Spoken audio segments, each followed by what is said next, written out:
ये साइकिल यात्रा सड़क से संसद तक की साइकिल यात्रा है। पहले 2022 में उत्तर प्रदेश से और फिर 2024 में भारत से भाजपा मुक्त भारत कराने के लिए साइकिल यात्रा शुरू हुई है। बहुजन साइकिल यात्रा जिंदाबाद जिंदाबाद जिंदाबाद। अरे जो बहुजन की बात करेगा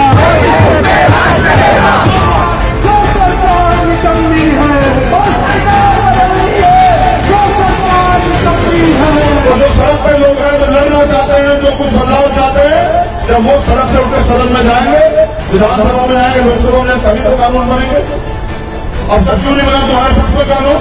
क्योंकि तुम्हारे लोग तो अपनी ताकत को पहचाना। लोकतंत्र में जनता मालिक होती है, क्या तुम मालिक हो?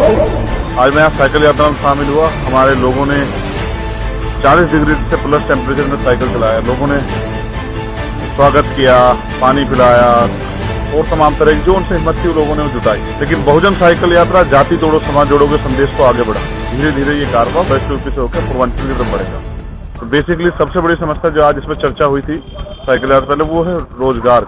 बड़े पैमाने पर नौजवान बेरोजगार और उनके परिवारों ने अपनी मेहनत की कमाई से किस तरह से उस कमाई को अपना पेट काट के अपने बच्चों को पढ़ाया, और आज रोजगार के नाम पे जीरो।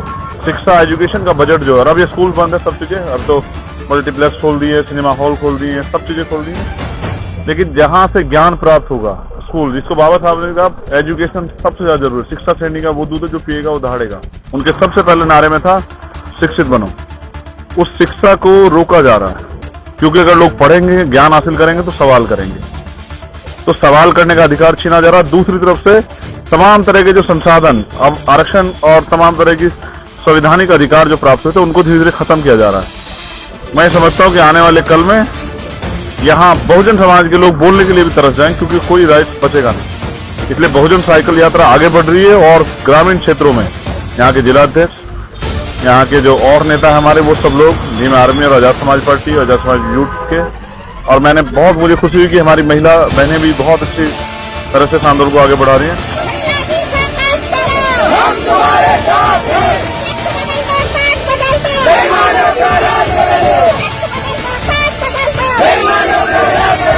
तो बहनों का बड़ा सपोर्ट है। मैं 75 साल के बुजुर्ग से मिला और उनकी टूटी हुई साइकिल थी, वो बेचारे साइकिल चलाते। ये जो विश्वास है ये और आगे बढ़ने के लिए, लड़ने के लिए और काम करने का जज्बा देता है।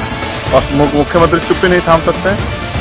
जो पिछले 7 साल में केंद्र की सरकार ने और उत्तर प्रदेश सरकार ने जो किसानों के साथ किया, मजदूरों के साथ किया, नौजवानों के साथ किया, महिलाओं के साथ किया, हर तबके के साथ किया, व्यापारियों के साथ किया, उसका खामियाजा सरकार को भुगतना पड़ेगा। ये निकम्मी सरकार, जनता इंतजार कर रही कि कब इनके बीच में आए और इस सरकार से जनता जवाब मांगे।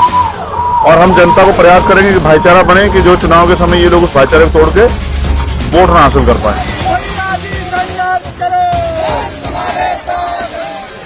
देकर के लिए जान हाजिर है, जान भी हाजिर है। भाई का पसीना गिरेगा, हाजिर है। इंशाल्लाह 2022 में फतह करके निकलेंगे। इंशाल्लाह इंशाल्लाह। भैया जी संघर्ष करो, भैया जी संघर्ष करो। उत्तर प्रदेश से लगातार दलित समुदाय के साथ होते अत्याचार की खबरें आ रही हैं, इस पर आपका क्या कहना है? देखिए, 2 बड़ी घटनाएं जो आजमगढ़ में हुई है। एक मुन्ना पासी जो प्रधान है, उनके परिवार के साथ उनका मकान गिराया गया, उनकी हमारी बहनों बेटियों को वहां जो बेइज्जत किया गया वहां के पुलिस कर्मचारियों द्वारा। और एक सरोज पासी, उनको भी आजमगढ़ में ही उनकी भी हत्या की गई। हमारे कार्यकर्ता, सुबह मेरी बात हुई, वो धरने पे बैठे हुए हैं। बारिश पड़ रही है, वो धरने बैठे हैं क्योंकि आजाद समाज पार्टी भीम आर्मी के लोगों का तो काम ही है उस लड़ाई को लड़ना जिसमें न्याय की गुंजाइश खत्म हो रही है और न्याय नहीं मिल रहा, जबकि न्याय जन्म से अधिकार है, कॉन्स्टिट्यूशन देता है। तो सरकारें भी इसलिए, प्रशासन भी इसलिए कि न्याय सुनिश्चित हो सके, लेकिन उनको बारिश में बैठना पड़ रहा है क्योंकि FIR दर्ज होने के बाद कोई कार्रवाई नहीं हो रही है। तो मैं बहुत जल्द आजमगढ़ भी जा रहा हूँ और ये जो सारी घटनाएं हो रही है इसके लिए ये सरकार दोषी है। सरकार अगर कानून व्यवस्था पर काम करती है तो मुझे लगता है ये सारी समस्या ना उत्पन्न होती। तो इनकी झूठे वादे और इनकी झूठी नीति की वजह से उत्तर प्रदेश बर्बाद हो रहा है। इस उत्तर प्रदेश को बचाने हम लोग निकले हैं और हम लोग इसको बचा करें। और आपकी साइकिल यात्रा को मान्यवर काशीराम जी की साइकिल यात्रा से जोड़ा जा रहा है, इस पे आपका क्या? नहीं, जोड़ा नहीं जा रहा है। हम लोग उन्हीं के पैटर्न पे, उन्हीं के दिखाए रास्ते पे साइकिल यात्रा को ले जाना चाहते हैं, क्योंकि मान्यवर काशीराम साहब ने राजनीति को बदला। कैसी राजनीति? क्योंकि जो एक तरफ अमीरों की राजनीति थी, गरीब व्यक्ति उसमें सर्वाइव कर ही नहीं सकता था। मेरे आज भी याद है जब पहली कैबिनेट काशीराम साहब की सरकार में बनी, तो उसमें जो मंत्री थे, 2 मंत्री तो ऐसे थे जिनपे एक पे तो कपड़े भी नहीं थे, फटे हुए कपड़े थे, और दूसरे पे चप्पल भी अलग अलग रंग की थी। तो यानी कि जनता को तैयार करके उन्होंने गरीबों का राज, गरीबों के नेतृत्व, गरीबों की लीडरशिप उभारी। उसी पैटर्न को, क्योंकि ये जो लोग पैसा खर्च कर 2-2, 3-3 करोड़ रुपए चुनाव में, फिर वो जनता काम नहीं करते हैं और ना जनता के बीच में आते हैं। तो अब हवाई नेताओं की जरूरत जो है वो खत्म हो जाएगी। समाज से काम करने वाले लीडर्स को हम लोग प्रमोट करेंगे, और आशा विश्वास है कि जो कार्यकर्ता 40-50 डिग्री से टेम्परेचर में साइकिल चला रहा है, गांव-गांव जा रहा है, पार्टी का प्रचार प्रसार कर रहा है, वो कार्यकर्ता सच्चा हितैषी है समाज का। ऐसे कार्यकर्ताओं को मौका जो आज आने वाले समय में आजाद समाजवादी देंगे। 7 महीने से चल रहे किसान आंदोलन पर आप क्या कहना चाहेंगे? देखिए, किसान इस देश की रीढ़ है, वो अन्नदाता है, और देश में रहने वाले अंतिम व्यक्ति का भी, चाहे वो अमीर हो, गरीब हो, पूंजीपति हो, महिला हो, दलित हो, पिछड़ा हो, आदिवासी हो, स्वर्ण हो, कोई हो, चाहे उसका हर व्यक्ति का रोटी से किसान के साथ रिश्ता है।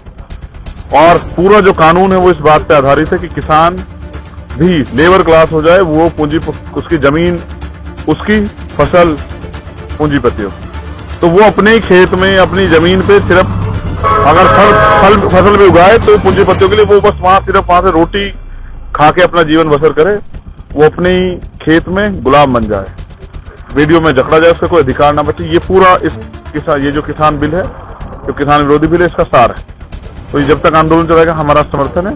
किसी भी कीमत पे हम किसान भाइयों को कमजोर नहीं पड़ने देंगे, और जब जब उन्होंने कॉल दिए हमने उनका समर्थन किया बढ़ चढ़ के, और आगे भी अगर गोली खानी पड़ी किसान आंदोलन में तो हमारा सीना सबसे आगे रहेगा, पीछे नहीं दिखाएंगे। किसानों के लिए ये बीमार में आजाद समाज पार्टी मैदान में और अंतिम समय तक मैदान में रहेगी। और अगर हमें मौका मिलेगा तो किसान को अपनी फसल के दाम के लिए परेशान नहीं होना पड़ेगा, गन्ने के लिए परेशान नहीं होना पड़ेगा, गन्ने के दाम के लिए, चावल के दाम के लिए, गेहूं के दाम के लिए परेशान नहीं होना पड़ेगा। उनके पैसे, क्योंकि वो हमें बताना कि कैसे वो जैसे बच्चे को तैयार करता है, ऐसे फसल को तैयार करता है, फिर प्राकृतिक मार, फिर चोरी, फिर कभी बारिश, कभी ओला, कभी और समस्या है, कभी भीग जाएगा उसकी फसल। तो इन सब समस्या के बाद अपनी फसल को उगाता और अपने दाम नहीं ले सकता। एक बिस्कुट का पैकेट जो अमीरों की फैक्ट्री बनता है, वो अपने आप दाम तय करते हैं। किसान जो रोटी खिलाता है हमें, वो अपने दाम तय नहीं करेगा। तो ये नहीं होगा। ये जो धोखा हो रहा है लंबे समय से, यहाँ चिप्स के तो दाम दुगने होंगे पिछले 10 साल में। गेहूं और किसान जुड़े हुए जो है उपकरण, जो खेती से में जुड़ा हुआ सामान है, उसके दाम जो है उसके भी दुगने होंगे, फसल के दाम नहीं दुगने हुए हैं। अभी देखिए डीपी का रेट बढ़ा दिया और खाद का रेट बढ़ा दिया। तो इसका मतलब ये सरकार पूर्ण रूप से पूंजीपति सरकार और किसान को, मजदूर को और वंचित वर्ग के तबके को दोबारा से रोटी के लिए मोहताज बना देना चाहती है। ये आंदोलन फले फूले और उनको सफलता मिले। मैं वाहिगुरु जी के श्री चरणों में ये प्रार्थना करता हूँ कि हमारी सबको चढ़ती कला बख्शे और ये आंदोलन सफल हो और किसान सम्मान घर जाएं, क्योंकि 500,000 लोगों की शहादतें हुई हैं, हजारों लोग जो हैं मोर्चों पर डटे हुए हैं, सरकार को परवाह नहीं है। एक सिंगल आदमी भी अगर देश का अपनी जान खोता है सरकार की वजह से, सरकार को दुख होना चाहिए, लेकिन इस निर्दयी प्रधानमंत्री को कोई दुख नहीं। यहाँ किसानों को लाठी जरूर मारते हैं। ये अन्नदाता का अपमान देश बर्दाश्त नहीं करेगा, समय समय पर जवाब देगा। मेन स्ट्रीम मीडिया तो वो दिखाता है जो सरकार कहती है, तो कोई तो है जो वंचित वर्ग के लोगों की बात उठा रहा है। तो दलित टाइम्स के लिए बहुत बहुत मुबारकबाद और मंगल कामना। ईमानदारी से अपना काम करते रहिए। एक पत्रकारिता की गरिमा होती है, किसी अभाव प्रभाव में नहीं, वो सच्ची पत्रकारिता करता, सच्ची खबरें दिखाता, जनता विश्वास करती है। और मैं कहूंगा कि सब लोग उसको बना के रखें और आगे बढ़े। मेरी बहुत बहुत मंगल कामना।